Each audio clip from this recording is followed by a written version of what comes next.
Dumating na nga mga Jai ang pinakahihintay kong order sa Shopee mga Jai. Nagtry akong mag-order sa Shopee mga Jai ng net para sa aking manok. Sa wakas ay masisimulan ko na ang paggawa sa kanilang kulungan. At legit nga ang dumating mga Jai. Net na siya na napakahaba mga Jai. 100 square meter to in mga Jai, pero feeling ko kulang ito. 700 plus lang ito mga Jai. Kung gusto niyo umorder nito mga Jai, nasa comment section ang link. Char! Gusto kong maganyan-ganyan sa video ko mga Jai ba, mag-affiliate, pero busy pa.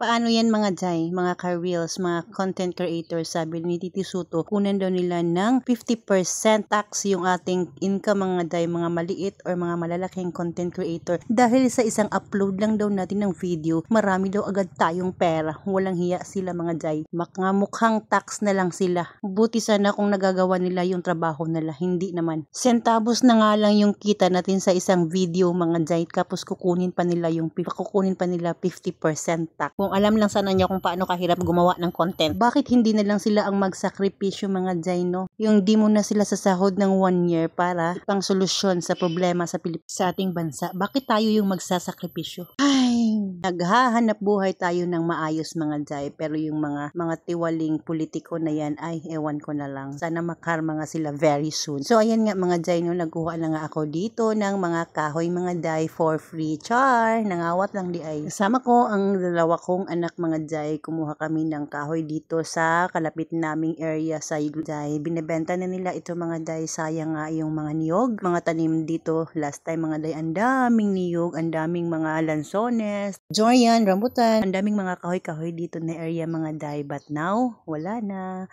At yung mga nakikita nyo mga Jai, puputulin pa yan mga Jai dahil binebenta din yung lupain na yan. Marami na nga akong mga neighbors na hindi ko kakilala mga Jai dahil nga marami nang bumibili sa mga lupa dito at marami na ring naninirahan. Ginagawa kasi itong rollouts mga Jai. Affordable lang kasi yung monthly mga Jai, kaya ang daming kumukuha. Hindi nga ako masyadong gagastos ng malaki mga Jai para sa aking kulungan or materials sa aking manukan mga Jai. Dahil ang ibang materials ay makukuha lang sa paligid. At hindi ko rin kailangan magbayad ng labor mga Jai dahil andyan yung mga anak ko. Yakang-yaka na nila yan.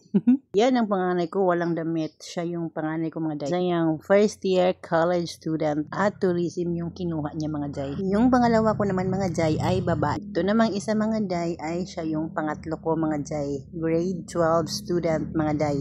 Ang tatangkad ng mga anak ko mga Jai. Buti na lang hindi nagmana sa akin. Iniwan ko sila noon mga Jai. Ang liliit pa nila. Ngayon pwede nang utusan.